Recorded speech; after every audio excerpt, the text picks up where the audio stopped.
No dia 7 de fevereiro de 2022, Bruno Ayub, conhecido como Monark, defendeu a existência de um partido nazista no Brasil em um podcast.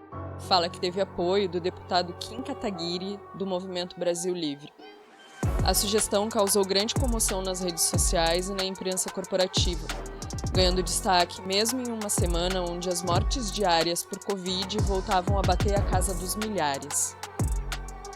Até que ponto a sugestão da criação de um partido nazista brasileiro causa mais repercussão porque expande a intolerância e ameaça de violência também contra grupos hoje considerados brancos no Brasil?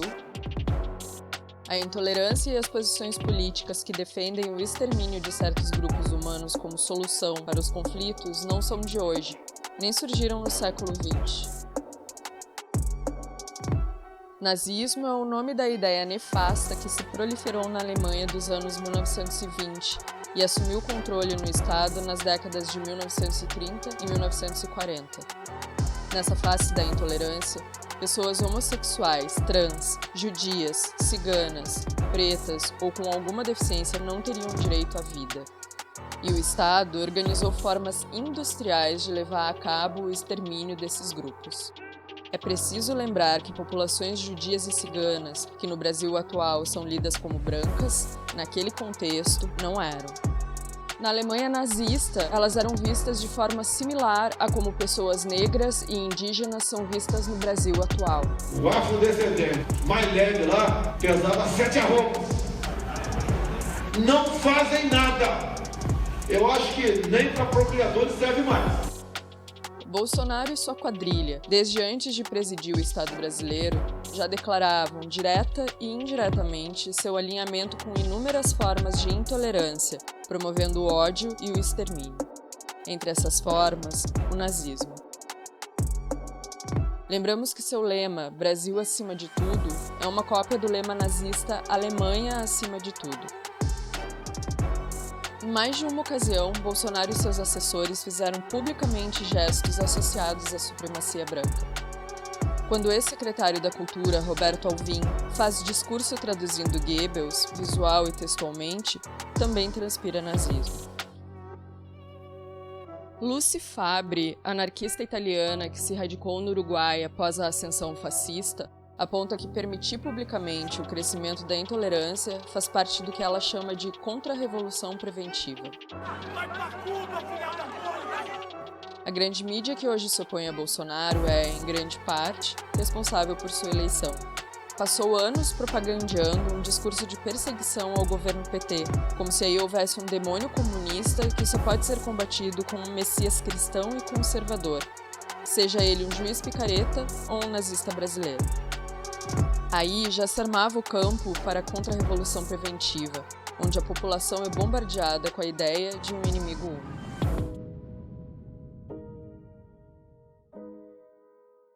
Antes da tomada do poder pelos nazistas na Alemanha e do início da perseguição a comunidades consideradas indesejadas pelo Partido Nazista, havia nos territórios ocupados pelo Estado brasileiro as equipes de bugrerias. Nas regiões de colonização italiana e alemã, os bugreiros eram bandos armados que atacavam comunidades indígenas, sobretudo Caingangue, Guarani e Laclanochokleng. Agiam com extrema e súbita violência para limpar os campos a serviço do projeto colonial brasileiro. Os relatos são atrozes. As bugrerias seguiram ativas no século XX, mudando ao longo da história.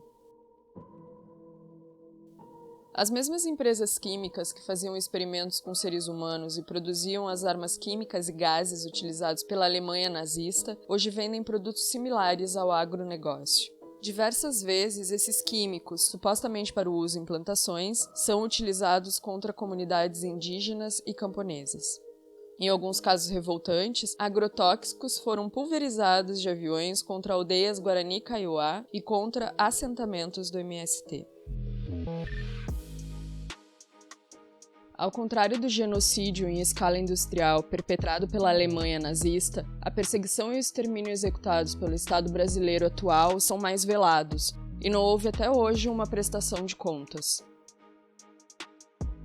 E enquanto na Alemanha o genocídio foi concentrado em alguns anos, No chamado Brasil, o extermínio de povos pretos e indígenas se estende por séculos.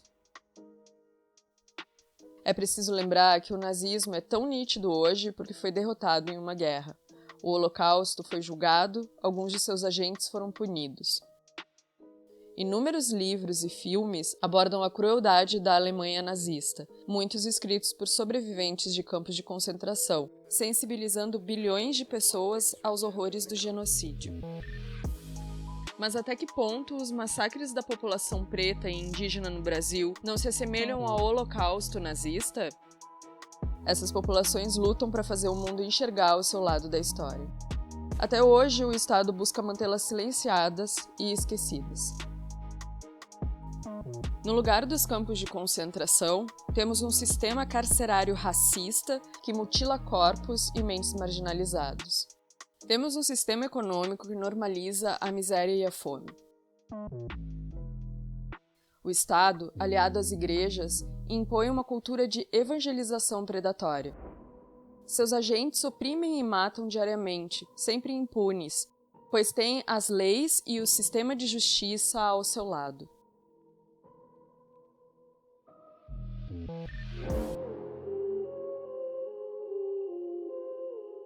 De certa forma, o surgimento do Brasil, escravagista e ecocida, está baseado na intolerância, com raízes em comum com o nazismo, o fascismo, o apartheid, a supremacia branca, o colonialismo e outras formas de extermínio.